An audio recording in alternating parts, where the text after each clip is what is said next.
What's up, guys? Welcome back to Life Knowledge. My name is Justin Alphabet. Go ahead and like, comment, and subscribe down below. Stay to the end of the video so you get all the information that you need. Today we're going to be talking about perfection is a lie.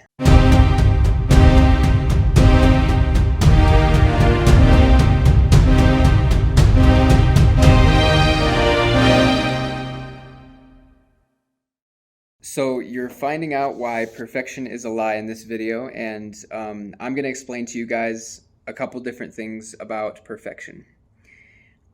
So I'll explain to you guys my experience personally with perfection and perfectionism. I used to be a perfectionist. I used to believe that I had to, be perfect. I saw, in social media that people live these perfect lives. I saw that, all the people around me were doing great on the outside and blah, blah, blah, and I thought, oh, I have to do that as well, But I learned some important lessons from that, and I want to share them with you guys. And a little bit of it has to do with religion. So I'm going to get a little religious with you guys if that's all right. And it's just my personal experience. So I was raised a Christian, and I still am a Christian, but I've had some faith struggles where I was told, don't do certain things, right? Don't do these things because they're bad for you. And some things I tested out and I found out they were bad, and some things, I messed up on, and that's fine. That's how life is supposed to be.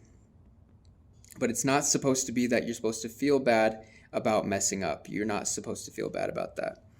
So with perfection and perfectionism, you may feel like you have to do everything right, and you have to do everything perfectly in order, and you have to do it by a certain time frame, and you have to do everything structured and get everything done and be the best and be your complete best at all times. And it can be very overwhelming and make you have extreme anxiety. And I did have that. I held myself to such a high standard that it was nearly impossible. No, it was actually impossible to reach that level that I had set for myself. I had so many dreams and goals that I set in a certain time frame that I was not able to accomplish them all, and that would weigh me down and kind of like hold me back and hurt me even more, because some of those expectations and some of those perfectionism things weren't even things that I wanted to do. They were things that other people told me that I should do, or things of that nature, right? For example, I was in the medical field, and I was on my way to becoming a doctor. And I realized that wasn't my dream. My dream was to do other things. But I had done so much, in the way of becoming a doctor. Like in high school, I became a CNA and an EMT in high school, right? I got my ambulance certification, and as a certified nurse, I got a certification as well. So I was able to take care of people from like a very young age. I think it was like 17 or 16 that I started, working in the medical field. And I did that for a lot of years until I realized that it wasn't truly something that I fully wanted to do. But I learned a lot of amazing things from it, and I had a lot of great experiences. However, I realized that I was doing it mostly because my parents wanted a doctor in the family, right? And if I later decide that that's something that I want to go back to, that's totally fine. That's something that I choose to do. However, that's not my current path at this moment. But I was doing things based on what other people wanted for me instead of creating my own reality. And that's easier said than done, to create your own reality, but I'm still doing it. The point being specifically is that there's a lot of things in our lives that we're doing, and we're setting expectations for ourselves, and we're told to be perfect or do certain things or act a certain way by people around us, and that's not always the right thing to do. It's good to question things. It's good to ask questions like, why am I doing what I'm doing? Why am I doing this? Am I doing it for other people? Am I doing it for myself? Am I doing it for my future spouse or kids or things of that nature? Asking why is very important. But with perfectionism, there's no such thing as perfectionism. Perfectionism is kind of like an infinity loop. You never fully reach perfectionism. You can't ever be perfect. However, you can be whole and complete. So I want you to change in your mind right now, whenever you hear the word perfect or perfectionism, I want you to think about the word whole or complete. Because when you're perfect, it means you're whole. When you're perfect, it means you're complete. And a person can feel whole and complete. That is something we can feel.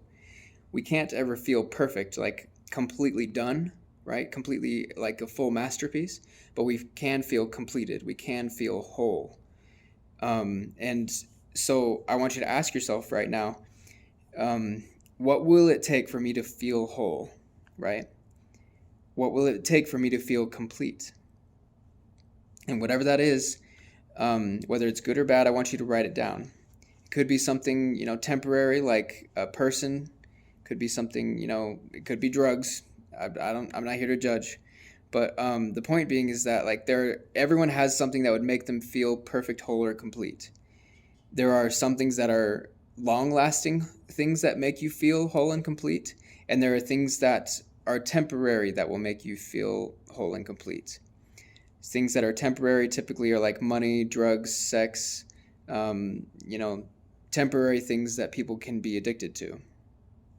There are things that are long-lasting like joy, peace, love, strength, power, happiness, kindness, work, and other sorts of emotions and things like that, where they can end thoughts and ideas, right? That are more permanent and long-lasting, and habits. So the point being is that there's no way to be perfect, right? The only way to be perfect is to first accept that you can be whole and complete. And, so that's step one. You can be whole and complete, and figure out what it is that's going to make you feel whole and complete. Sometimes talking to a therapist can help you work out what it is that will make you feel whole and complete. And not all therapists can help you figure that out. But I'm going to kind of like give you guys a little bit of a tip on an exercise that you can possibly do to help you figure out what exactly it is that is what you truly need. So for example, let's say you feel empty, right? Let's say you feel, depression or hurt or pain or some kind of, negative emotion.